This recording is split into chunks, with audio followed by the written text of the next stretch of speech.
기도가 앞서야 합니다. 맹세보다 기도가 앞서야 됩니다. 이스라엘 연합군은 베냐민 지파의 싸움에서 승리를 했지만 그 결과는 그야말로 참혹했죠. 2만 5천 명이나 되는 베냐민 지파 사람들이 다 죽임을 당하고 약 600여 명 정도의 남자들만 이렇게 살아남는 그런 어떤 비극이 빚어지게 되었는데요. 그럼에도 불구하고 하나님은 600여 명의 사람들을 그래도 다 하나님께서 림몬 바위에 남겨 두셨다.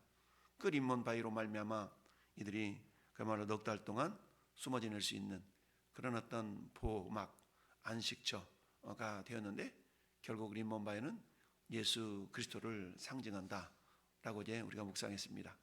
그래서 예수님은 스스로가 반석이 되시기 때문에 그 반석에 피하는 자마다 구원을 받는 그런 은혜를 얻게 되는데요.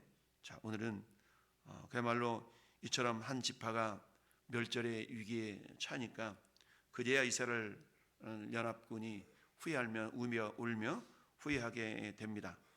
그러나 이들의 후회는 하나님 앞에서 엎드리는 기도가 아니라 그야말로 자기들 앞에서 뱉었던 맹세의 올무에 갇혀서 또 다른 비극을 낳는 모습을 우리가 이어서 볼 수 있는데요. 자, 따라서 오늘 본문을 통해 우리는 맹세보다 기도가 왜 더 중요한가라는 내용을 함께 우리가 묵상하는 시간을 갖기를 원합니다. 1절, 5절, 7절 보면 하나같이 맹세라는 단어가 나오죠. 이들은 베냐민 지파를 치면서 그들에게 스스로 하나님께 여쭙지 아니하고 뭐했어요? 맹세했죠. 그 맹세의 내용은 무엇입니까? 1절에 있는 말씀처럼 우리 중에 누구든지 딸을 베냐민 사람에게 아내로 주지 아니하리라, 그렇게 맹세를 했었죠. 그래서 20장 1절 보면 이들이 그야말로 단에서 부엘세바까지 다 모여서 그말로 그들이 정말 이렇게 함께 총회를 이루고 이제 베냐민 지파와 싸워서 그야말로 이기자 그러면서 했던 맹세의 내용들이 결국 이런 내용이었습니다.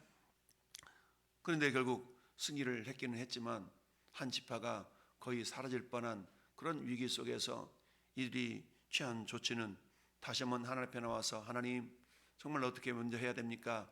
라는 기도가 앞서기보다는 그들이 맹세를 먼저 함으로 말미암아서 또 다른 비극을 초래하는 그런 일이 있게 되어졌는데요. 결국 이들이 미스바에서 누구든지 내 딸, 우리의 딸들을 베냐민 사람에게 주지 않겠다라는 그런 맹세를 하는 바람에 그 맹세가 그들에게 올무가 되어져서 어때요? 야, 이미 맹세했기 때문에 우리는 어떻게 그들에게 베냐민 지파에게 우리의 정말 딸들을 줄 수 없다. 그럼 이 방법을 어떻게 할까라고 이렇게 지금 고민하게 되는 것이죠. 결국 거룩을 향한 열심 같았기는 했는데, 근데 어때요? 결국 동족의 대를 끊어버리는 살인적인 맹세가 되었던 것이죠. 한마디로 말하면 성령의 인도함 없는 우리 사람의 맹세 또는 결단이라는 것은 결국 어때요? 생명이 아닌 정죄와 심판의 도구로 전락할 수가 있다라는 것을 우리가 생각해 보게 됩니다. 잠언서 20장 25절에 성경이 이렇게 말씀하는데요. 함부로 이 물건은 거룩하다 하여 서원하고 그 후에 살피면 그것이 그 사람에게 덫이 된다라고 말씀합니다. 뿐만 아니라 우리 주님은 산상수훈 마태복음 5장에서 나는 너희에게 이르노니 도무지 맹세하지 말아라 라고 말씀하고 있습니다. 왜 그럴까요? 인간의 한계를 우리 주님은 너무나도 잘 아시기 때문이죠. 아무리 내가 맹세하고 약속했다 할지라도 그 맹세와 약속을 지킬 능력이 없는 경우가 많이 있기 때문이죠. 또한 맹세했다 할지라도 상황에 따라서 형편에 따라서 바뀌어지게 될 수도 있는 가능성들이 얼마든지 있기 때문에 함부로 맹세했다가 아차 하는 경우가 많이 있는 것을 보게 되죠. 한마디로 말해서 이들의 거룩한 열심이라는 명분은 좋았지만 그 열심이 결국 하나님으로부터 나오는 것이 아니었다. 로마서 10장 2절 말씀에 그들이 하나님께 열심은 있으나 올바른 지식을 따르는 것이 아니다라고 말씀하고 있습니다. 우리말에 흔히 무대뽀라는 말이 있죠. 무대뽀. 또한 무식하면 용감하다라는 그런 말도 있습니다. 정말 무식하면 용감하다. 선후 좌우 잘 분별해서 이것이 진정 맞는 것인가 맞는 방법인가를 따지지 아니하고 이 시대에 왕이 없으므로 자기 소견에 옳은 대로 행하였다라는 그런 한마디 말씀처럼 왕이 없다 보니까 10사람이면 10사람 다 자기 생각이 다 앞서게 되죠. 그러면 그 생각들을 하나님의 생각으로 일치를 시켜야 되는데 그렇지 않냐고. 우리 자동차 접촉 사고가 나면 누가 이긴다고 그래요? 목소리 큰 사람이 이긴다라는 말을 하기도 하죠. 물론 오늘날에는 목소리 크다고 다 이긴 건 아니지만 아무튼 인간의 생각을 앞세우다 보면 그런 일들이 빚어지게 되어 있죠. 그래서 잠언서 14장 12절에도 어떤 길은 사람의 보기에 바르나 필경은 사망의 길이니라 라고 말합니다. 솔로몬도 그가 기록한 전도서에서 너는 하나님 앞에서 함부로 입을 열지 말라. 즉 우리는 어때요? 절적의 꼬람되어 하나님 앞에서 살아가는 존재들이기 때문에 우리의 말 한마디 한마디를 신중하게 할 수 있어야 된다라는 얘기죠. 그래서 우리가 흔히 어른들이 하시는 말씀이 하나님께서 왜 귀는 2개 만들어 놓고 입은 하나 만들어 놨나? 이런 얘기를 하죠. 그것은 뭐 때문에 그런다고 그래요? 말하기보다 듣기를 2배 더 하라 라는 그런 의미로 얘기해 주고 있죠. 뿐만 아니라 귀라는 것은 이게 필터링이 없어요. 그렇지만 입은 필터링 할 수 있는 게 많죠. 이빨, 입술, 손 뭐 이렇게 다 가리울 수 있는 이런 것들이 많이 있는 것을 보게 되는데요. 어찌하든 그 말로 하나님 없는, 즉 기도 없는 맹세는 공동체를 무너뜨릴 수 있는 위험성이 다분히 있다라는 얘기입니다. 마찬가지로 우리 교회 공동체 속에서 목장 모임을 하고 어떤 모임을 할 때도 역시 마찬가지죠. 먼저 해야 될 일이 그야말로 하나님께 기도로 하나님의 뜻을 여쭙는 그런 순서가 가장 우선이 되어져야 된다는 사실입니다. 두 번째, 인간의 해결책은 또 다른 범죄를 낳게 되는 그런 어떤 안타까움이 빚어지게 되는데요. 5절 말씀 보니까 이스라엘 자손이 이르되 이스라엘 온 지파 중에서 총회와 함께하여 여호와 앞에 올라오지 아니한 자가 누구냐? 이는 그들이 크게 맹세하기를 미스바에 와서 여호와 앞에 이르지 아니하는 자는 반드시 죽일 것이라 하였습니다. 근데 이 맹세가 하나님께 여쭈어서 하나님 이렇게 하면 이렇게 하겠습니다. 그게 맞을까요? 라고 여쭙고 한 맹세가 아니라는 것이죠. 그러니까 그야말로 이 베냐민 지파가 회개하고 돌아오지 않는 바람에 25,000명이나 되는 베냐민의 장정들이 거의 다 죽어나가는 그런 상황에서 이 문제를 해결하기 위해서 또 다른 창극이 빚어져야만 되는 그런 아이러니한 그런 어떤 모습이 지금 나타나고 있는 것입니다. 즉 인간의 해결책은 또 다른 범죄를 낳게 되죠. 그러니까 아무리 인간이 지혜롭다 할지라도 하나님의 지혜에는 미치지 못하죠. 이사야 55장의 말씀처럼 너희 생각과 내 생각의 차이를 보통 하늘과 땅 사이, 땅 차이라고 주님이 말씀하고 있지 않습니까? 그러니까 인간의 해결책은 또 다른 범죄를 낳을 수밖에 없는 것입니다. 여러분, 우리가 사무엘상 15장에 보면 그야말로 블레셋과 이스라엘의 전투하는 그런 장면이 나오죠. 그때에 이 사울 왕의 열심을 우리가 보게 되는데 그 열심은 잘못된 열심이었죠. 그래서 블레셋과의 싸움에서 우리가 이 블레셋을 물리치기까지는 그 누구도 입에 음식을 대지 마라. 입에 음식을 대는 자는 죽임을 당한다. 라는 맹세를 사울 왕이 하게 되죠. 이것도 역시 하나님께 여쭙고 한 맹세가 아니라 그야말로 자기 열정에 도취되어져서 한 맹세였죠. 근데 그것 때문에 어떤 일이 빚어집니까? 그야말로 그 소리를 듣지 못했던 아들 요나단이 꿀을 떠먹는 일이 발생하게 되었고 눈이 밝아져서 적들을 물리쳐 이기는 그런 일이 발생했죠. 그런데 나중에 결과를 이렇게 보면서 요나단이 꿀을 먹은 것 때문에 결국 입에 음식을 했다 그래가지고 요나단을 막 죽이려고 하는 그런 일들이 빚어졌던 적을 우리가 성경을 통해서 확인해 볼 수가 있습니다. 이처럼 인간 해결책이라는 것은 또 다른 범죄를 낳을 수 있는 가능성이 있다라는 얘기입니다. 5절 말씀에 누가 여호와의 총회 가운데 누가 올라오지 않았냐, 누가 싸움에 참여하지 않았지? 라고 하면서 추궁하는 것을 보게 되는데요. 그로 말미암아서 어때요? 또 다른 살육의 모습이 오늘 8절 말씀 보면 그렇게 나타나 있죠. 읽어보지 않았지만 8절에 또 이르되 이스라엘 지파 중 미스바에 올라와서 여호와께 이르지 아니한 자가 누구냐 하고 본즉 야베스 길앗에서는 한 사람도 진영에 이르러 총회에 참여하지 않았다. 왜냐하면 이 총회 모습이 결국 복스럽지 않았고 그렇기 때문에 참여하지 않았는 것인데 오히려 그 일 때문에 죽임을 당해야 되는 그런 안타까운 또 일이 지금 빚어질 위기에 나타나고 있는 겁니다. 이처럼 맹세를 지키기 위해서 그야말로 또 다른 죄를 짓게 되는 어떤 모순적인 모습이 오늘 빚어지게 되는 것입니다. 그야말로 한마디로 말하면 율법의 조문에 매어서 그야말로 생명의 줄을 알아보지 못한 인간의 한계를 보여준다 말씀하고 있는데요. 우리 예수님께서 그런 말씀하시잖아요. 서기관과 바리새인들이 얼마나 11조를 철저하게 했습니까? 이 철저하게 하는 그런 모습을 바라보면서 야, 너네 11조 잘하고 있구나 라고 칭찬하지 아니하시고 오히려 그 모습을 보시면서 책망하고 있죠. 야, 너희가 이런 거 이렇게 했냐?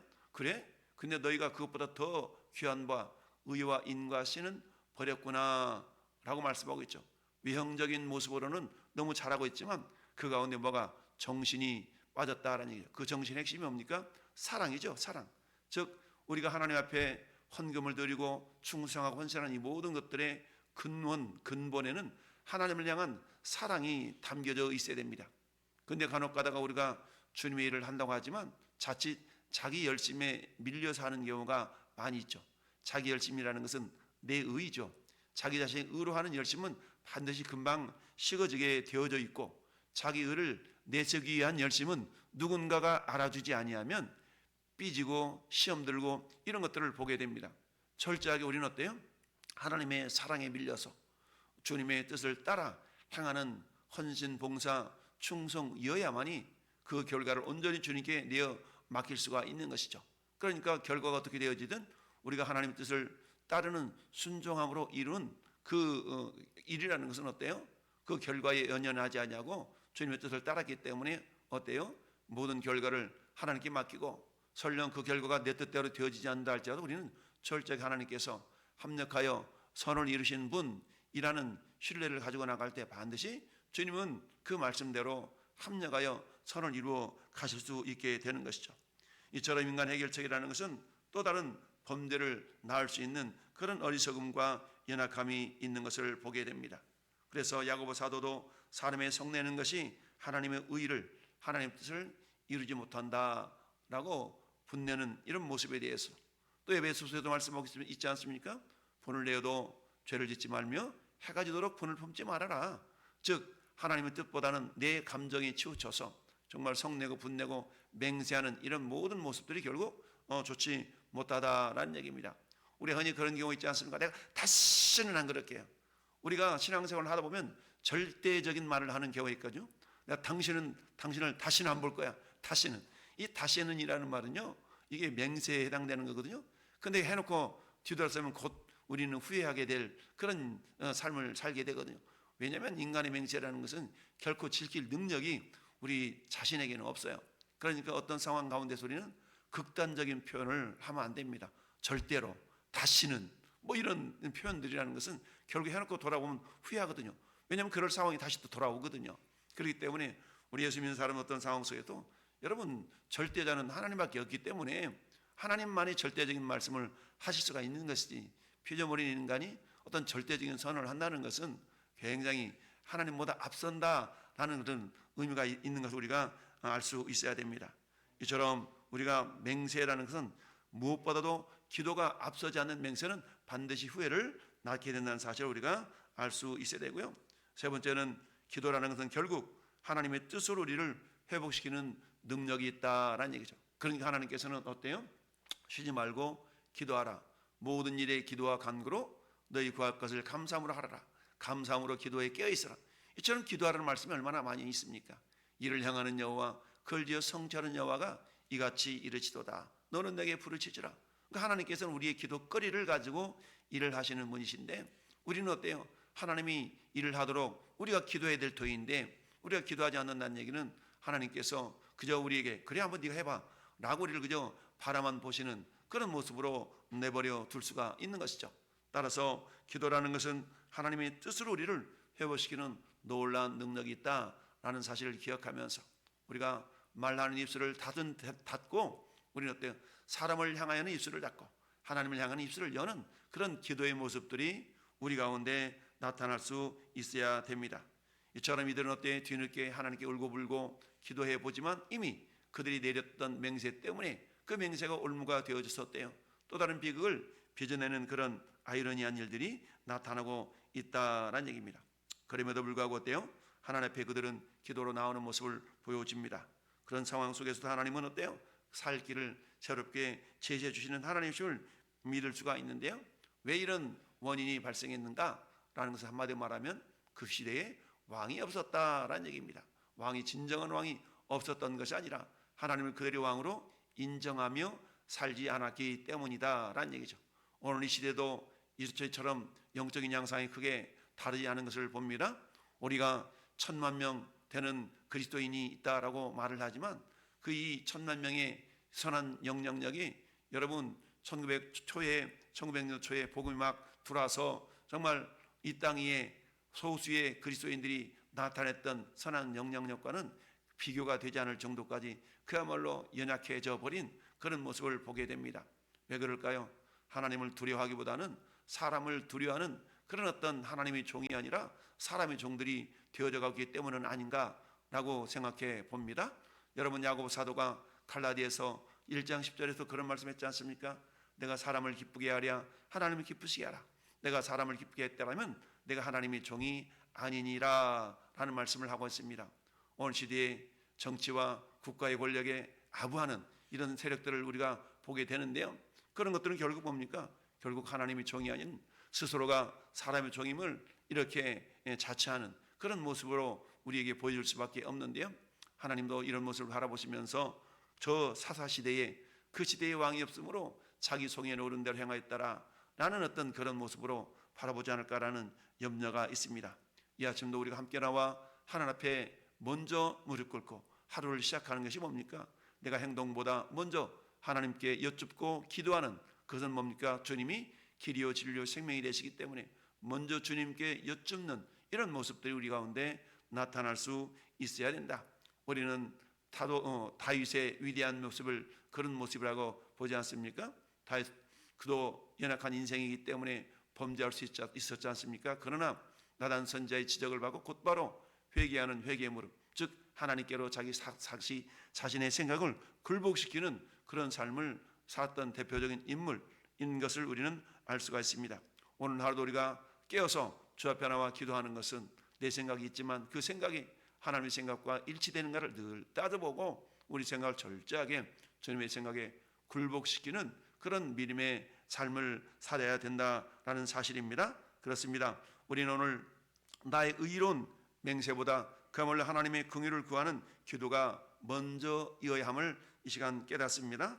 내 판단과 고집으로 누군가를 우리는 정죄하고 있지는 않은지 늘 돌아보아야 됩니다. 내 소견은 이게 맞아. 그러나 과연 내 소견이 하나님의 뜻과 맞은가? 라는 것을 생각해 봐야 되죠. 우리는 그게 내 행동과 내 말이 첫째 우리 교회 공동체의 유익이 되는가를 먼저 따져봐야 됩니다. 물론 내가 이렇게 행동하고 말하는 것은 하나님이 기뻐하실까? 라는 것을 먼저 생각해야 되고 두 번째는 이렇게 말하고 행동하는 것이 우리 교회 공동체의 유익이 되는가? 세 번째 이렇게 말하고 행동하는 것이 내 신앙의 성장에 보탬이 되는가? 라는 걸 먼저 생각해 볼 수 있어야 됩니다. 우리 흔히 그런 말하자면 먼저 내질른다. 먼저 내질러. 말을 막 행동을 해놓고 나중에 가서 후회하면 어떻습니까? 우리가 돌이킬 수 없는 몇 가지가 있다고 그러잖아요. 한번 입에서 나간 말은 돌아오잖아요. 두 번째, 엎질러진 물은 담을 수가 없어요. 이처럼 지나가 버린 시간은 되돌릴 필요가 없어요. 이처럼 우리가 한번 떠나버린 것은 돌이킬 수 없는 몇 가지 사실들이 있는 것처럼 그 가운데 우리 말이라는 것은 그만큼 맹세했다. 이미 입술을 떠난 말은 다시 돌이킬 수 없다는 사실을 기억하면서 늘 우리의 입술, 사람을 향한 입술은 가능 아니면 닫혀지고 하나님 향한 입술이 열려져서 오늘 하루도 주님 내 운대로 마옵시고 아버지 운대로 되기를 원하나이다 기도하셨던 우리 주님의 기도가 저와 여러분의 기도가 될 수 있기를 예수님의 이름으로 축원합니다. 아멘.